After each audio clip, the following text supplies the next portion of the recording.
Hi, this is Not Too Fast here. If you watched my last video on the unboxing and review of this Auxbeam 26-inch LED light bar, this video is part 2 where I'll be installing this light bar on my Nissan Quest.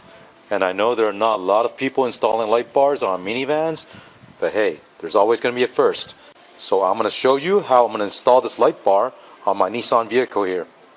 First thing I'll do is remove the two clips up top.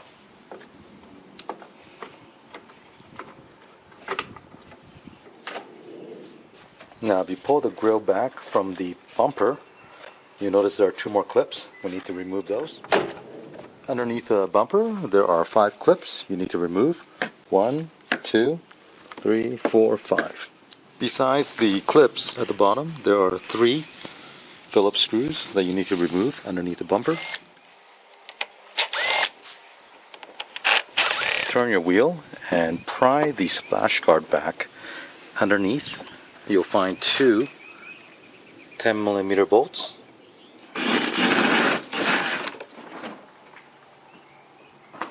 Carefully pull the bumper cover off and remove any connector that's connected to your fog lights. I'm going to go ahead and run the harness that connects to the light bar down to the bottom here. So the plan is to install the light bar behind the bumper in this location. And to do that, I'll also need to cut out these plastic braces.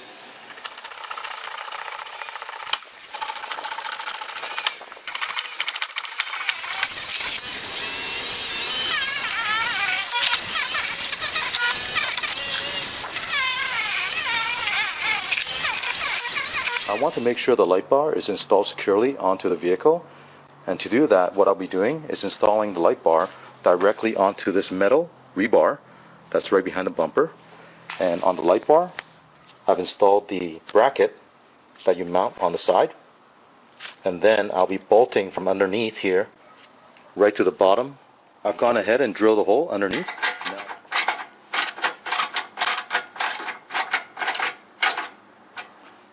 Now at this point you want to adjust the angle of the light bar so it's not too high or too low. After you've adjusted it, tighten all the bolts. Right now I'm just testing the beam pattern. Make sure it's not too high or too low. This is the low beam. If I turn on the high beam, that's a high beam. Off. Low beam. High beam. Now that we've tested everything, we can put the bumper back on. Make sure you connect your fog lights or any other lights you have on the bumper.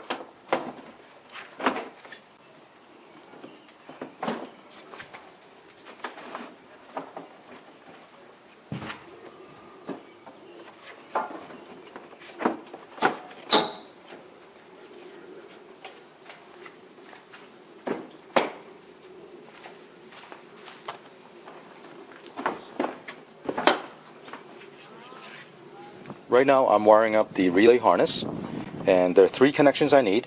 One is going to be the constant 12 volt that goes directly to the car battery, and the other one's going to be ground. So the 2 grounds from the harness needs to be tied together to the chassis. The third one is going to be ignition 12 volt that goes to the switch, and that will energize the relay whenever there is 12 volt. In my case I'm going to hook it up to ignition, so that when I turn on the ignition I can turn on the light bar. If I turn off the ignition, it will also turn off the light bar. For the 12 volt constant power, I already ran a wire on this terminal over to this area. This red wire you see here, that's directly connected to the battery. So I will be connecting the relay harness 12 volt to this wire. For the connection I'll be using these bud connectors to crimp the 2 wires together. Make sure you have a good solid connection.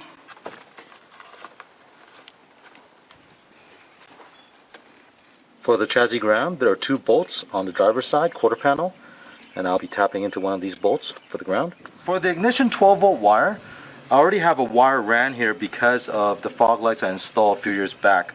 So I'm just going to tap into the existing wire I have. That's why I'll be soldering that wire onto this wire, and this will be my ignition 12 volt wire. Now I just need to wrap that up with electrical tape. For the fog light switch, you can disconnect it with this connector. However, you need to feed this into your vehicle. So typically when you do something like this, you need to look for a rubber grommet that's on the firewall, cut a hole, and then feed that wire into it. But this connector is quite big. And also another thing to consider is that this wire needs to be long enough to reach from the inside of the vehicle all the way out to where you need to connect it in the engine compartment.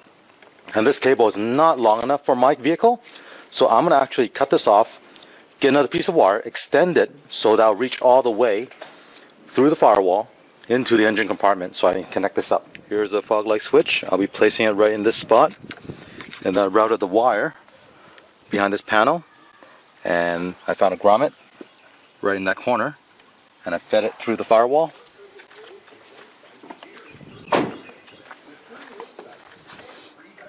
This is the wire that extended from the original switch, and then I will solder this connector back on.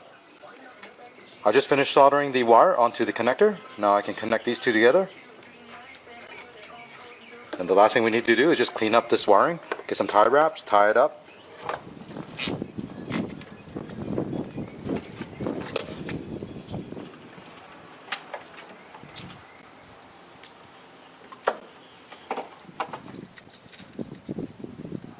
Peel off the double-sided tape backing here.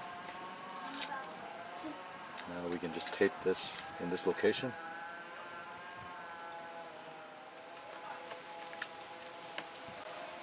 Here's a look at the finished install. As you can see, it's very low profile.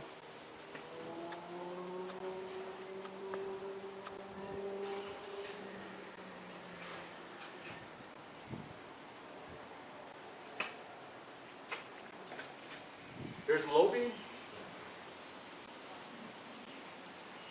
Here's a high beam.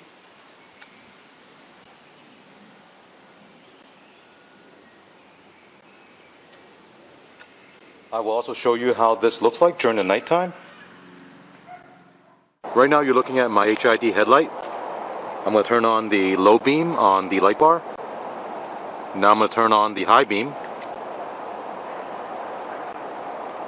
Turn it off. And this time I'll do it without my headlight. Low beam. High beam. Turn on the headlight. Now one thing I want to mention, these are only for off-road use. They are not street legal. So you don't want to use this while driving on regular roads because it's going to blind oncoming traffic.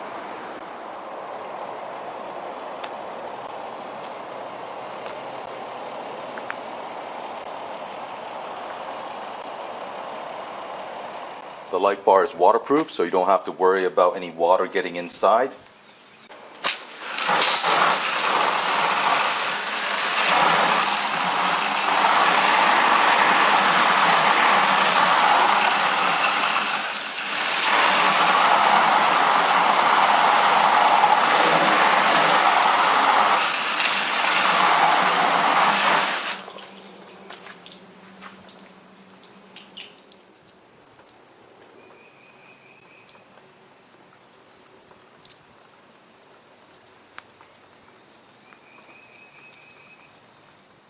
Well, I hope you enjoy watching this install video of the Auxbeam 26-inch LED light bar with high and low beam function.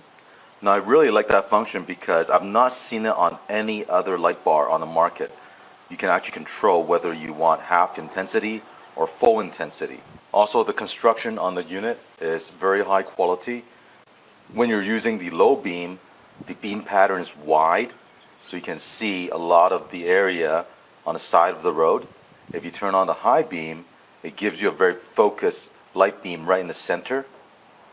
I also really like the fact that they included the relay wiring harness for this light bar, because many of the other companies on the market would charge you an additional $20, $30 for the wiring harness. In this case, they included it along with the very nice push on-off switch.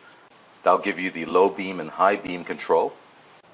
If you want to check out their website, I'll put their link in the description below. And also for this specific light bar, I'll also provide that link. If you have any questions or comments, leave one in the comment section below. And don't forget to click on thumbs up and subscribe to my channel.